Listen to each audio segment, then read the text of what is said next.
Anatomy and physiology of digestive system. Students, human digestive system मुश्तमिल होता है gastro intestinal track और then accessory digestive organs पर। Gastro intestinal track में further शामिल होते हैं oral cavity, pharynx, oesophagus, stomach, small intestine और लार्ज इंटेस्टाइन। जबकि एसेसरी डाइजेस्टिव ऑर्गन में शामिल होते हैं salivary glands, liver, gall bladder और पेंक्रियास। तो ओरल कैविटी में मौजूद होते हैं लिप्स, टीथ, टंग, और टंग के सराउंडिंग में मौजूद होते हैं सलिवरी ग्लैंड्स जो कि 3 तरह के होते हैं। और टंग के जस्ट बिहाइंड मौजूद होता है फेरेंक्स।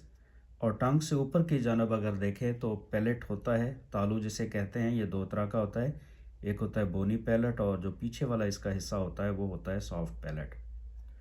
फेरेंक्स देन लीड करता है इनटू 2 ट्रैक्स, एक होता है रेस्पिरेटरी ट्रैक और दूसरा होता है डाइजेस्टिव ट्रैक। ये रेस्पिरेटरी ट्रैक की ओपनिंग है जिसे ग्लोटस कहते हैं और इसके ऊपर एक लिड होता है जिसे एपिग्लोटस कहते हैं। जब फूड को स्वेलो किया जाता है, निगला जाता है, तो ये एपिग्लोटस इस ग्लोटस को कवर कर देता है।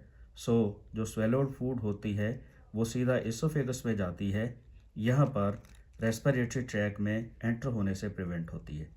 तो स्वेलोड फूड इसोफेगस से सीधा डाइजेस्टिव सिस्टम में स्टोमिक के अंदर फूड पहुँचेगी। अब स्टोमिक के फर्दर 3 पार्ट्स होते हैं। स्टोमिक के 3 पार्ट्स में सबसे पहला पार्ट जहाँ एसोफेगस स्टोमिक के अंदर एंटर होता है उसको बोलते हैं कार्डियक पोर्शन। और स्टोमिक के अंदर एसोफेगस एक स्फिंक्टर की मदद से एंटर होता है, मतलब एसोफेगस से फूड जो स्टोमिक में आ सकती है, बैक फ्लो इसका पॉसिबल नहीं होता। यूँ स्फिंक्टर जो होता है वो फूड को एसोफेगस से स्टोमिक से एसोफेगस में जाने से रोकता है। स्टोमिक का दूसरा पोर्शन होता है फंडस, जिसमें मेन मैकेनिकल डाइजेशन होती है और देन केमिकल डाइजेशन भी होती है। स्टोमिक का जो लास्ट पोर्शन होता है जिसको पाइलोरिक पोर्शन कहते हैं, स्टोमिक वहाँ से स्मॉल इंटेस्टाइन में एंटर होता है। तो पाइलोरिक स्फिंक्टर की वजह से यहाँ पर भी फूड जो कि स्टोमिक से स्मॉल इंटेस्टाइन में एंटर तो हो सकती है लेकिन उसका बैक फ्लो नहीं होता, मतलब स्मॉल इंटेस्टाइन से दोबारा स्टोमिक में नहीं आ सकती अनलेस दैट के कोई डिसऑर्डर ना हो। स्टोमिक से फूड मैकेनिकल और केमिकल डाइजेशन के बाद एंटर हो जाती है स्मॉल इंटेस्टाइन में। स्मॉल इंटेस्टाइन के देन 3 पार्ट्स होते हैं, ड्यूटेनम, जेजुनम और देन इलियम। हर एक का फंक्शन जो होगा डिटेल से देखेंगे। तो स्मॉल इंटेस्टाइन से फूड डाइजेशन के बाद लार्ज इंटेस्टाइन में एंटर हो जाती है। देन लार्ज इंटेस्टाइन के भी 3 पार्ट्स होते हैं। फर्स्ट पार्ट होता है सीकम और देन कोलन इसका 3 हिस्सों पर मुश्तमिल होता है। ये एसेंडिंग कोलन, ये ट्रांसवर्स कोलन और देन ये डिसेंडिंग कोलन। और लास्ट पोर्शन जो होता है ये रेक्टम कहलाता है। रेक्टम में अनडाइजेस्टेड वेस्ट मटेरियल या फीकल मटेरियल ये स्टोर किया जाता है, जहाँ से फिर ये एनस के ज़रिए से डेफिकेट किया जाता है या बॉडी से डिस्चार्ज किया जाता है। तो इसमें फर्दर अगर हम देखें स्टोमिक के बाद, जहाँ पर स्टोमिक से फूड जो कि डाइजेस्ट हो गई होती है, मैकेनिकली डाइजेस्ट हो गई होती है, एक काइम की शक्ल इख्तियार कर गई होती है। अब स्मॉल इंटेस्टाइन में जैसे ही एंटर होती है तो इसमें 2 किस्म की सक्रीशंस ऐड होती हैं। एक गॉल ब्लैडर से सक्रीशन आती है जो कि एक्चुअली लिवर में सिंथेसाइज होती है, गॉल ब्लैडर में स्टोर होती है, बाइल डक्ट के ज़रिए से स्मॉल इंटेस्टाइन में एंटर होती है। और इसी तरह पेंक्रियाज में स्टोर पैदा होने वाली जो सक्रीशन है वो पेंक्रियाटिक डक्ट के ज़रिए से वो भी स्मॉल इंटेस्टाइन में एंटर होती है।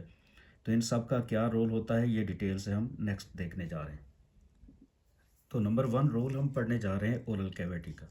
Oral cavity students, mouth opening के बाद जो कैविटी बनती है इब्तदा में उसको ओरल कैविटी कहते हैं। ओरल कैविटी को बनाने के लिए सबसे पहला पार्ट जो है वो लिप्स है। तो लिप्स हाईली वास्कुलराइज होते हैं, मतलब इसके अंदर ब्लड वेसल्स बहुत ज़्यादा होती हैं लिप्स के अंदर। इसके अलावा लिप्स में स्केलेटल मसल्स मौजूद होते हैं, स्केलेटल मसल टिश्यूज़। और इसके अलावा सेंसरी नर्व एंडिंग्स भी मौजूद होती हैं। तो इस तरह एक सेंसेशन बनाते हैं, लिप सेंसेशन फील करते हैं। लिप्स जो है इसके अलावा फूड को रिटेन करने में मदद देते हैं। जब हम फूड को चिव कर रहे होते हैं, चबा रहे होते हैं ओरल कैविटी के अंदर, तो उस वक्त इसके साथ साथ जो लिप्स हैं इनका रोल होता है फोनेशन, मतलब जो एक मॉडिफिकेशन ऑफ साउंड होती है, आवाज़ पैदा होती है खाना खाने के दौरान, तो वो पैदा करने में भी लिप्स का रोल होता है।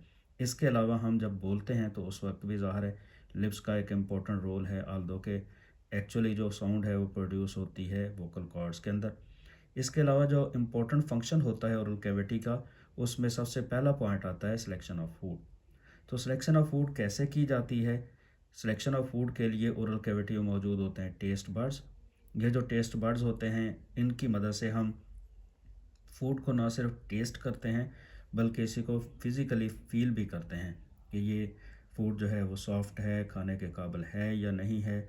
जैसे स्टोन टाइप हैं तो फौरी तौर पर हमें ओरल कैविटी हमें उसकी फीलिंग दे देती है। तो फूड को दो तरह से सिलेक्ट करने में मदद देती है ओरल कैविटी। एक होता है उसका टेस्ट और दूसरा उसकी फिज़िकल फीलिंग है। और टेस्ट और स्मेल अनप्लेजेंट हो और अगर हार्ड ऑब्जेक्ट हो जैसे कि बोन वगैरह तो फूड के अंदर मौजूद हो तो इसको ज़ाहिर है हम रिजेक्ट कर देते हैं। तो इसमें ओरल कैविटी ही हमें इम्पोर्टेंट रोल प्ले कर रही होती है हमारे इस फीलिंग्स के अंदर। सेंस ऑफ स्मेल और साइट जो है इसमें भी फूड को सिलेक्ट करने में इम्पोर्टेंट रोल होता है। और ओरल कैविटी के साथ इन एसोसिएशन नेज़ल कैविटी जो मौजूद है वो हमें सेंस ऑफ स्मेल देती है, सेंस ऑफ ऑल्फेक्शन भी इसको कहते हैं।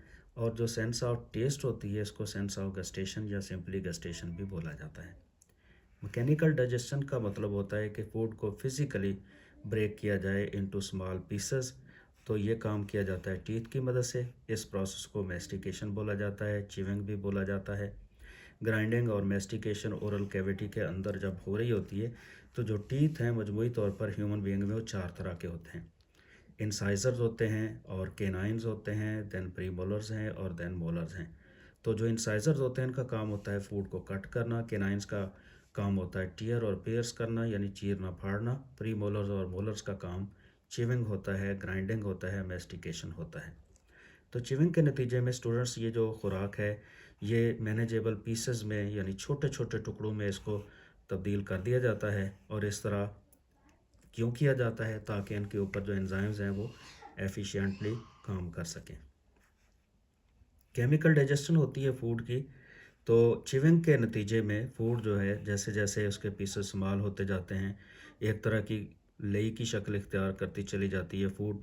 तो इसके ऊपर आसानी के साथ फिर जो है स्लिवरी ग्लैंड्स एक्ट करना शुरू कर देते हैं। स्लिवरी ग्लैंड जो हैं ये अपनी सक्रीशन सलाइवा पैदा करते हैं और सलाइवा जो है ये ओरल कैविटी के अंदर ही पैदा हो रहा होता है। तो ओरल कैविटी फर्दर पैलेट, टंग, ये चीक्स, ये सारे जो हैं फूड को मिक्स करने में यानी फूड के साथ जो है सलाइवा को मिक्स करने में ताकि फूड सॉफ्ट और मॉइस्ट हो सके और आसानी के साथ इसको निगला जा सके। तो थ्री पेयर्स होते हैं स्लिवरी ग्लैंड्स के जो कि सलाइवा पोर करते हैं ओरल कैविटी के अंदर। ये जो थ्री पेयर्स ऑफ स्लिवरी ग्लैंड्स हैं वो हैं सबलिंगुअल। सबलिंगुअल का लफ्ज़ी मतलब सब का मतलब नीचे होता है, लिंगुअल टंग को कहते हैं तो ज़ुबान के ये नीचे होते हैं। सब मैक्सिलरी हैं ग्लैंड्स, ये बिहाइंड द जॉस होते हैं। और इसके अलावा पेरोटिड ग्लैंड्स हैं, ये इन फ्रंट ऑफ ईयर्स होते हैं। जो हमारे कान हैं इनके बिल्कुल सीध में आगे जबड़ों के अंदर ऊपर वाले जबड़े के नीचे के वाले हिस्से में मौजूद होते हैं। सलाइवा जो है इसमें मौजूद होता है पानी और इसके अलावा म्यूकस। ये फूड को मॉइस्ट करने में और लुब्रिकेट करने में मदद दे रहा होता है। सलाइवा में इसके अलावा बाइकार्बोनेट आयंस भी मौजूद होते हैं जो कि एक बफर सॉल्यूशन के तौर पर काम कर रहे होते हैं ओरल कैविटी के अंदर। और इसके अलावा थायोसाइनाइड आयंस भी मौजूद होते हैं जो माइक्रो ऑर्गेनिजम्स को किल करने के रोल प्ले कर रहे होते हैं। फ्रेश सलाइवा की पीएच आमतौर पर 8 होती है यानी अल्कलाइन होती है, लेकिन इसकी पीएच जो है वो जल्द ही कम हो जाती है क्योंकि इसमें से कार्बन डाइऑक्साइड अगर लूज़ हो जाए तो जब कार्बन डाइऑक्साइड इसमें से लूज़ हो जाती है तो इसकी पीएच 6 रह जाती है। तो मतलब फिर ये एसिडिक हो जाता है। तो ये एमसीक्यू भी आता है कि फ्रेश सलाइवा की पीएच कितनी होती है तो वो 8 होती है, अल्कलाइन होती है। और जो अगर कुछ देर के बाद कार्बन डाइऑक्साइड के ज़ाय होने के बाद इसकी पीएच 6 हो जाएगी। तो सलाइवा जो है इसमें मौजूद एंजाइम भी मौजूद होता है, स्लेवरी अमाइलेज इसको बोला जाता है या टाइलिन भी बोला जाता है। ये पार्शली डाइजेस्ट कर सकता है पॉलीसेकेराइड्स को। जैसे कि अगर फूड के अंदर स्टार्च मौजूद है या ग्लाइकोजन है तो इसको पार्शली डाइजेस्ट कर सकता है, कम्प्लीटली नहीं। और इस तरह डाइसेकेराइड्स बना देता है जिसको हम माल्टोस बोलते हैं। और मैकेनिकल और केमिकल डाइजेशन के बाद ओरल कैविटी से ये जो फूड है एक बोलस की शक्ल में एसोफेगस की तरफ रवाना होती है, लेकिन इसमें सबसे पहले फेरिंक्स का एक इम्पॉर्टेंट रोल होता है।